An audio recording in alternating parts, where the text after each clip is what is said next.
The 53-foot double expandable truck behind us that was custom built for this purpose, the first really of its kind anywhere in the country, was designed so that students of all ages who come on board can have an opportunity to put their hands on the kinds of things they might experience if they go into one or more of these professions.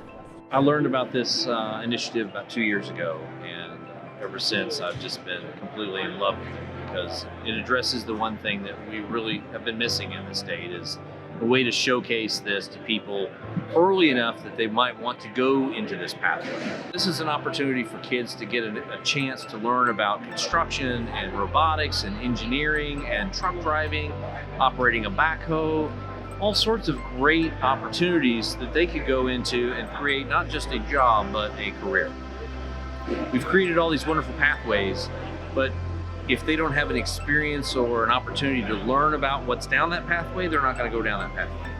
We know that in order to change the landscape when it comes to technical professions, we've got to change the ideas students and their parents have about them. And the first thing you have to fix is the idea that these are middle skilled jobs, which is how they have been historically positioned. And it just isn't true.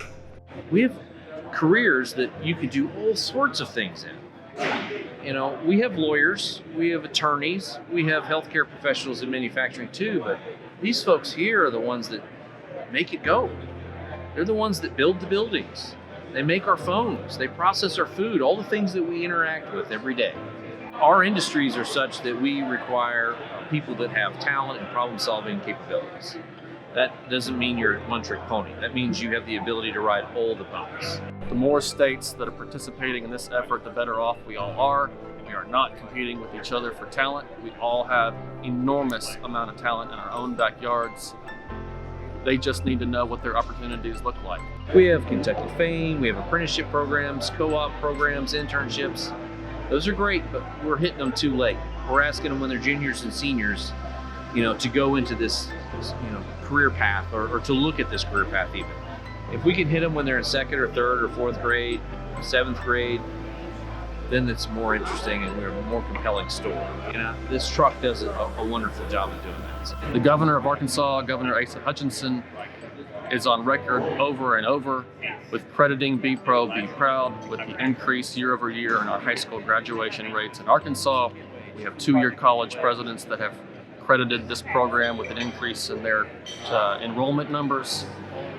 And we have teachers that are coming out of the woodwork trying to figure out how they can learn more about the industries in their own neighborhoods or in their own communities so they can better inform their students about what these choices really look like. Our goal is to round up support, public and private dollars, to get a truck like this a little better, because we've got our thing with Arkansas now, but really paying back into the sort of the Be Pro, Be Proud pot, and create a system here that funds all these opportunities. We're looking forward to partner with other entities like Associated General Contractors of Kentucky, and really kind of change the landscape. We can have the best workforce, but we have to create it. And the only way we can create it is by getting people interested in it in the first place.